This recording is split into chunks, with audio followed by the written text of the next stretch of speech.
What up, everybody? People.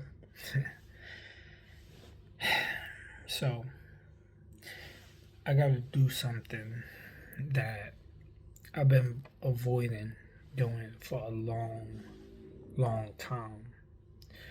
And it's about 2 in the morning, and I don't really know why I decided to do it right now, but I gotta get it off my chest. So, I wrote I wrote this story a few months ago, about 8 months ago, and yeah, I have yet to show it to anybody or whatever. Um, it's available on Amazon, but I never promoted it. So this story is called "The War You Never Saw." It's very loosely based on my life. Okay, so this is a spiritual novella that follows the life of Noah, a young man from Crown Heights, Brooklyn, who is born into an invisible spiritual war, assigned a silent, protective angel and a whispering, optimistic, opportunistic, opportunistic demon at birth. Sorry. Noah's journey is a battle between light and darkness, trauma and healing, and the struggle to find his own voice through art. The core conflict is the invisible war. The novella is structured around the influence of three primary spiritual forces in Noah's life: the angel, a warrior forged from light, bound by divine duty to protect Noah's soul without controlling it. The angel often suffers physically as Noah suffers spiritually, bleeding when Noah succumbs to pain or sin. The demon, a presence that feeds on Noah's isolation, bitterness, and trauma. It does not use brute force, but moves the floor, whispering lies that emphasize Noah's pain to make him feel unworthy and alone. Last, the divine watcher, God, a patient creator who watches not as a judge, but as a weaver. God allows the struggle because choice cannot exist without temptation, and love requires freedom. Okay? So that's the basis for the story. So now I want to read y'all a few chapters, right? Up until it feels good or whatever. Until I want to stop. Whatever. So, The War You Never Saw is a broken pieces spiritual novella by Noah Edmondson, myself. Introduction: The Forgotten Fight. They told him he had a conscience. They lied. Noah was born with a soldier assigned to him, a being older than language, one forged from light, bound by divine duty, not to speak, but to protect, not to control, but to guard his soul, like a blade guards the heart. Most people never hear them, never see them, but they are there. Some call them instinct, others guilt. But the truth is simpler and harder. It's a war, one you never saw. one you were born into. And for Noah, the war is about to tip. Chapter 1. The Assignment. Before the first breath, before the cry, before the blood even dried across his newborn skin, Noah was claimed. Not by death, not by sin, but by purpose. The angel stood at the foot of the delivery room as the child entered the world. The hospital light buzzed above. A nurse cracked a tired joke. Noah's mother wept silently, holding her son like she already feared the world would find him too soon. The angel saw it all, saw the shadows near the window, saw the thing in the hallway that no one else could. He didn't speak. He unsheathed his sword. Noah was only minutes old, but the war had already begun. The demon assigned to him watched from the darkened hospital TV screen, flickering, smiling, and in the first night, the angel stood guard, not with rage, with resolve. Because love, real love, the kind that protects without reward, starts before memory does. Noah would never know that, but the angel did.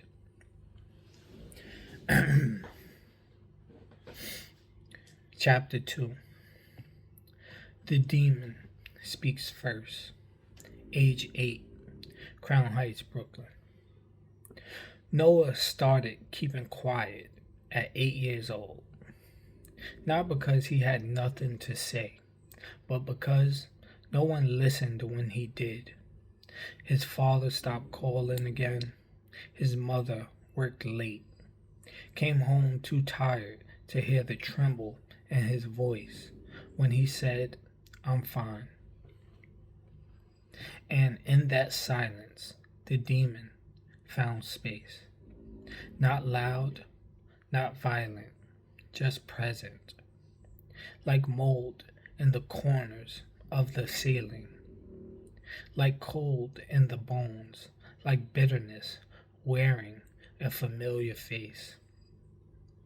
It started small, a whisper when the light went out. "She don't love you. You're too soft. He left because of you." Noah didn't respond. He couldn't. But something in him, something fragile, flinched every time. And the angel? He stood just outside the room, hands against the door, glowing dimly. He wasn't allowed in unless invited.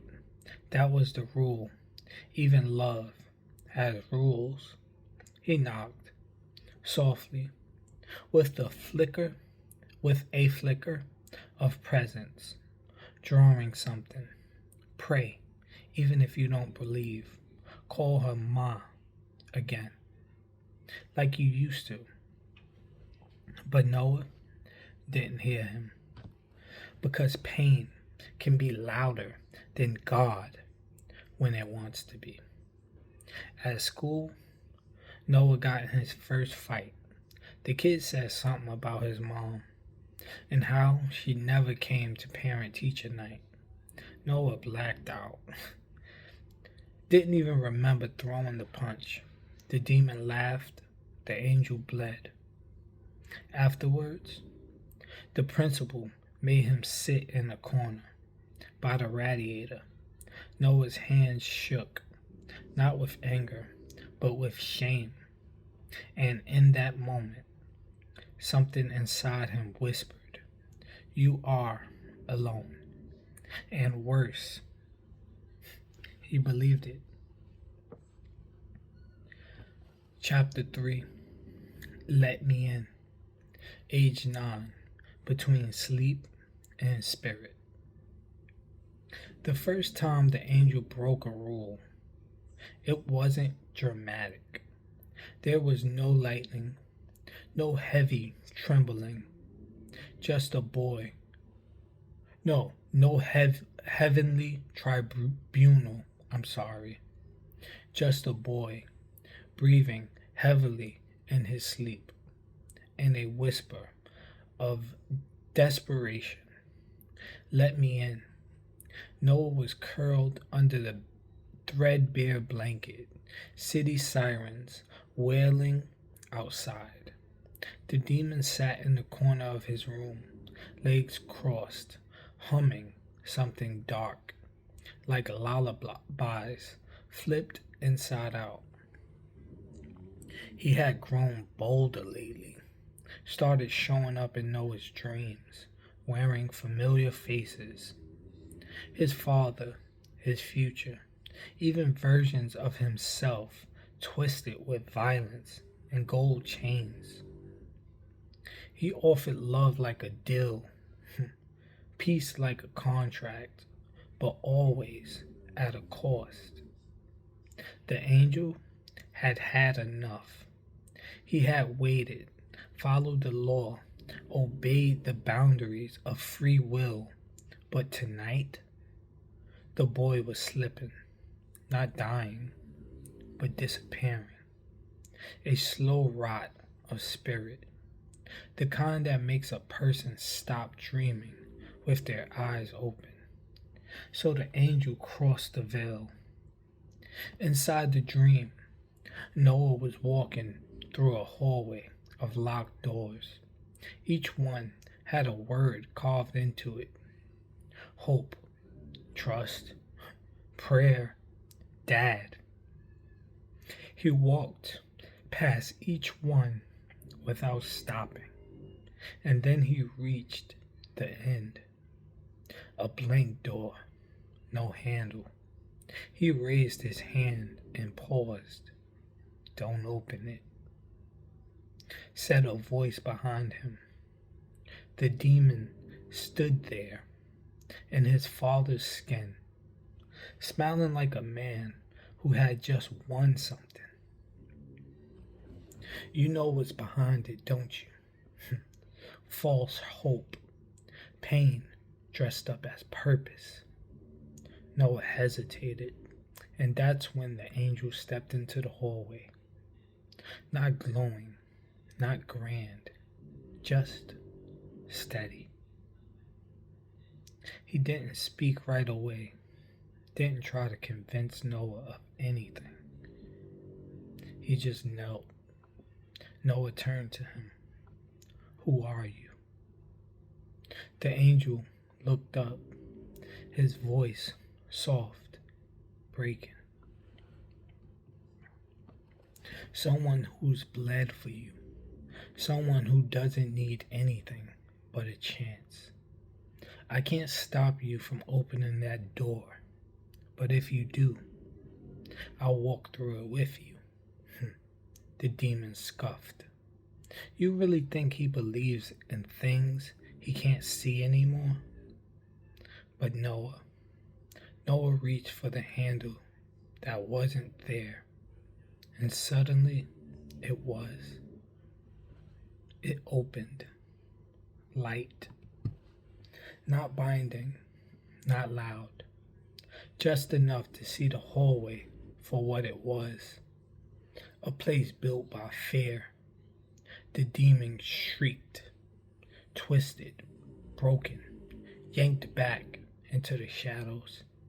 Noah woke up in tears, didn't know why, didn't remember the dream. But when he looked in the mirror that morning, he whispered, I think I'm not alone. And the angel, still bleeding, smiled through the pain. That's all I needed to hear. Chapter 4. Between the notes. Noah didn't tell people about things he saw when he closed his eyes. Didn't talk about the dream door. Didn't talk about the silence that buzzed too loud in his ears when his mom cried behind the closed doors. Didn't say a word about the invisible weight he carried through the hallway and subway rides. He just started drawing. At first, it was simple sketches in the margins in his math workbook. But then came the pages, stacks of them, figures wrapped in smoke, wings with cracks, faces that looked like masks, half shadows, half light. He didn't know where it was coming from. He just knew he couldn't stop. He called it the in between. Sometimes he'd write short stories to go with them. Nothing fancy, just things that popped in his head. But the stories had patterns, themes. A boy stuck between two voices. A girl who could see monsters in mirrors. A warrior with no name, always bleeding but never dying. The angel was in every one of them. Never obvious, just there. A shadow behind a shield, a whisper in the wind. It was the only way Noah knew how to feel things. And for a while it helped. But gifts like that, they don't go unnoticed. The demon started slipping into the stories. Subtle at first, little things. A character suddenly choosing revenge instead of mercy. A dream where the light was blinding, so the hero stayed in the dark. An ending that left the main character alone because it's more realistic. The angel felt it immediately. Noah's Ark had become a battlefield. One night, Noah stayed up drawing for hours. When he finally looked down, he didn't remember making the last picture. It was a boy, his face covered in cracks like broken glass. One hand holding a heart, the other a match. At the bottom, a shaken handwriting. Sometimes the only way out is to burn the part that hurts. Noah stared at it, and something in him whispered, "Don't show this. Don't show this one to anybody." He tucked it under his mattress, but the demon, he was already smiling, because stories, especially honest ones, can open doors wider than dreams. And I think that's where I choose to stop. So, that's 4 chapters of my book called The War You Never Saw, and yeah, hope you liked it. Yeah. Oh, and don't forget to like and subscribe if you liked it. I mean, at the very least, please like it because it helps me out tremendously. Yeah. Peace.